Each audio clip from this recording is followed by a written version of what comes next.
Hello. Hey there. Welcome to History Chats. Yeah, we're going through some miscellaneous stuff this month, and yeah, we're talking about another interesting topic, kind of hard to articulate in an image, so I'll just send it over to Gary, and he can tell you more about the topic for today. Thank you, Ben. Good afternoon, everyone. The title of today's History Chat is Ethnic Settlements in Marathon County. Of course, this is a new topic to me. We've done a variety of things with regard to ethnic settlements in Marathon County. Some large ethnic settlements, Halder, Bevent, Marathon City, all of these are pretty much on the map today. But throughout our history, throughout the history of Marathon County, other ethnic settlements arose and quietly at some point in time disappeared. And it is these little crossword communities that speak a little bit to the ethnic diversity of Marathon County. We really have, I don't think there's another county, maybe Milwaukee or some larger counties, have this ethnic diversity that we've seen throughout our history here in Marathon County. And I think that it's really an important part of our history. I think one of the strongest elements, I believe, of our local history. People came from foreign lands coming into Marathon County for some reason or another, and they settled somewhere, like settled in Wausau, settled in other Marathon City, Edgar, Bevent. But they settled in other places also, some places that aren't necessarily on the map today. Sometimes it's hard to find exactly where these little communities, these little crosswords were that attracted foreign settlers into Marathon County. So we're going to talk about three of them today and try to give you a little bit of a sense of what they were about, what happened, and eventually their disappearance. So we're going to start with a little community called Echo Corners.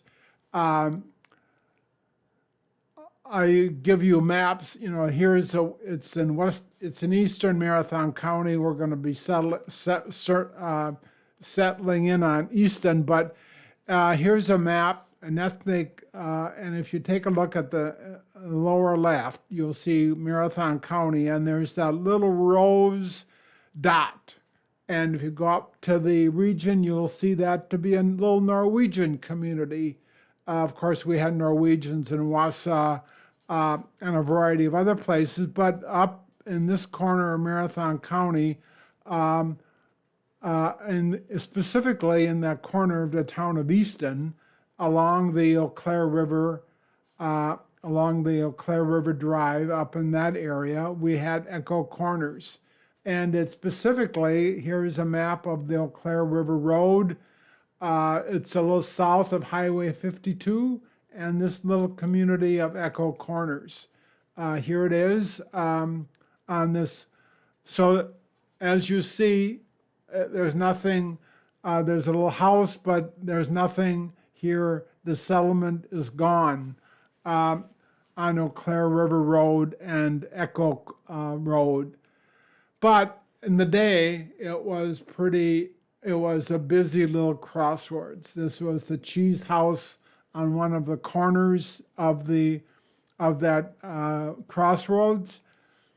And across the street from Echo Road was Albert Larson's General Merchant. This was one of the centers of Echo Corners. This was his merchandise store that served that whole area. And again, a little bit later, to the right of the general store was a blacksmith store. So this was really the center of this little Norwegian community up in the northern part of the town of Easton. Again, settling early. We'll get to that in a minute. But as part of the Herald's history, throughout the Record Herald's history, they always featured a little bit of what was going on in a variety of little communities. And here we see the Norwegians, the Hans Ellefsons, the Albert Mathesons, the Oscar Freebergs. So it gives you a little bit of a sense that this was really quite an active community. They had a lot of things going on, and this article, I believe it was from the 30s, speaks to that point a little bit. This is a larger, apologize for the quality of the picture, but this is really what Echo Corners, this was Echo Corners, more of a landscape shot. But the history of Norwegians in this community, Echo Corners, really starts with the early Bethany Church back in the 1800s. These little the Norwegians came here to this community up from Echo Corners on Church Road in the town of Easton, and starting the Bethany Lutheran Church. An article in 1966 speaks to the several Christian men among the Norwegian settlers in the town of Easton in the years, but founded Bethany Church. And then it goes on to talk about the Norwegian Evangelical Lutheran Church and their history. But again, the Norwegians settling here, the strong attachment of the church, their responsibility really to start a church. They brought their Bibles with them when they came from Norway, and they were very strong in their church services. Later on, Bethany would be celebrating 100 years. And again, another story with regard to the Norwegians coming to this part of the town of Easton, a little bit further, a little bit down the road from Echo Corners, as this little Norwegian community. This is Bethany Lutheran Church today.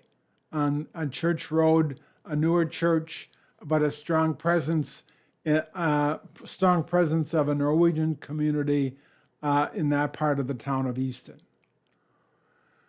We're going to go a little bit north. We're going to, by the way, Echo Corners there's really not much there on Echo Corners. The church is still there. There's still a remnant of Norwegian settlement as represented by Bethany Church. So in the town, so let's look at Glandon. We're going a little bit north of the town of Easton, up into the town of Hewitt. And Glandon is on the map. It's on the map.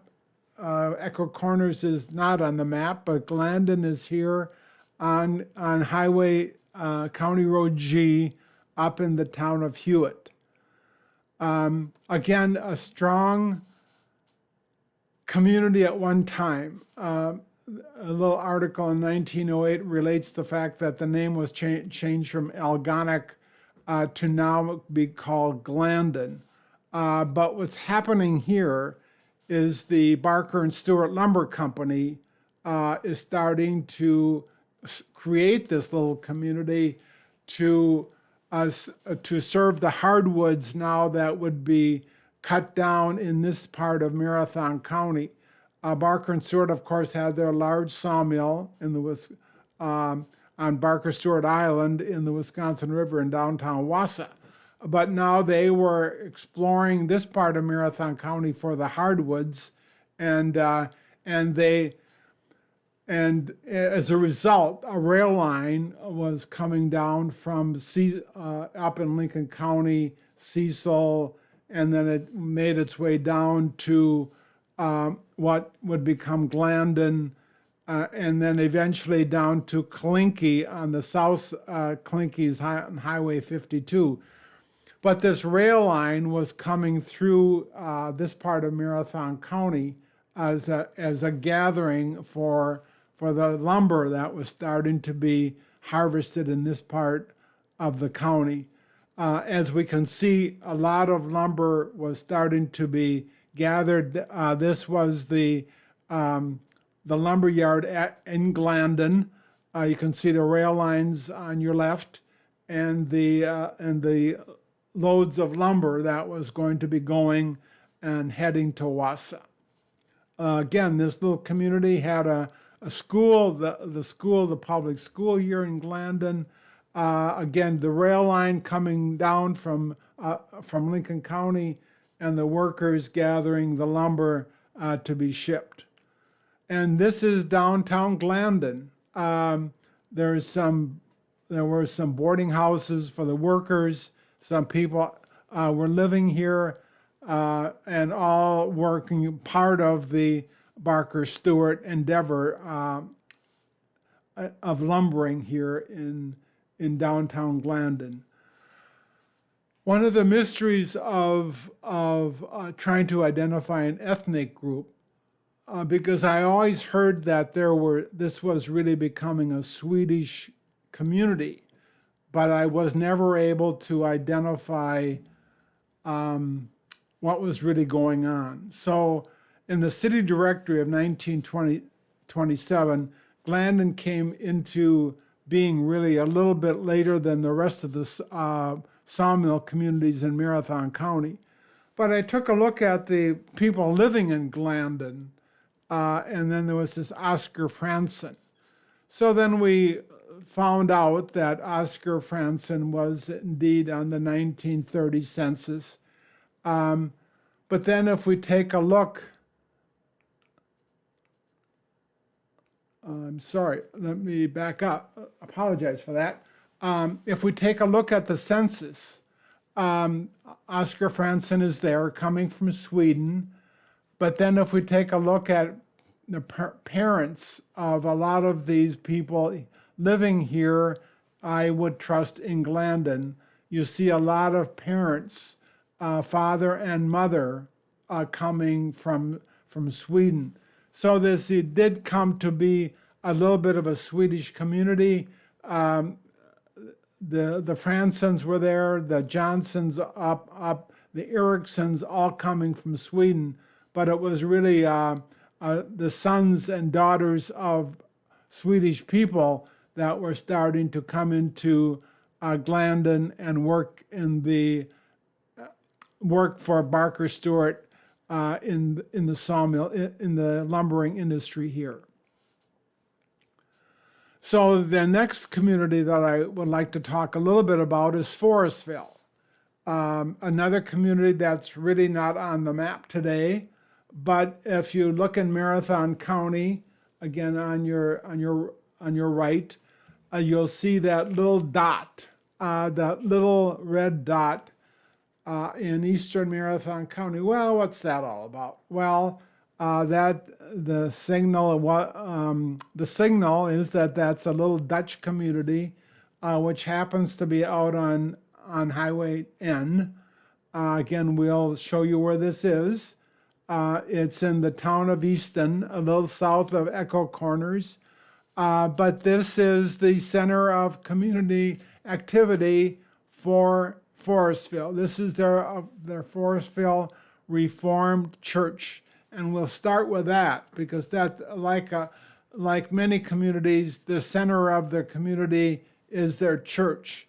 And this is their Forestville Reformed Church, a Dutch Reformed church on Highway N. But we start, so I'd like to come to talk about the people involved in this little community, and I found Mr. and Mrs. Reamer Henninga. They came from Holland, which is part of the Netherlands, and this is their shipping list. So they, again, here is Reamer Henninga coming from Holland, and his family. Again, a recounting of the story here of his coming into Marathon County on Highway N in a little bit of and he's coming from Friesland, Holland. Again, a little bit of Holland, a community embarking here in Forestville. Mr. Again, it's 38. Pioneer of Holland settlement succumbs in the town of Easton as part of the Hollander colony coming into this Forestville area on Highway N. Again, a part of that Forestville area is the Forestville Reformed Church. It's still, it is no longer, it has since moved. The church is now New Hope Community Church. But again, the Reformed element, the people from Holland coming into this part of Marathon County and settling here, a large community, a large crossroads. The cemetery is still there. Again, another little community that speaks to the ethnic folks coming from Europe, whether it be now from Holland, from Norway, from Sweden, coming into Marathon County, settling into Marathon County. This is, at one time, the Forestville Reformed Church had a new addition. I make mention of that. Again, the center of this little community was their church, their Forestville Reformed Church, a settlement of people from Holland, creating this. This is really not a settlement anymore. It's off the map. The maps do not show this place, but it was there, and it was a magnet for people from Holland in this part of Marathon County, and I think it's an important part of our history. The ethnic settlements throughout Marathon County are a story unto itself, and I think that these three little communities point to that as a strong part of our history of Marathon County. So with that, I'll turn it back to Ben.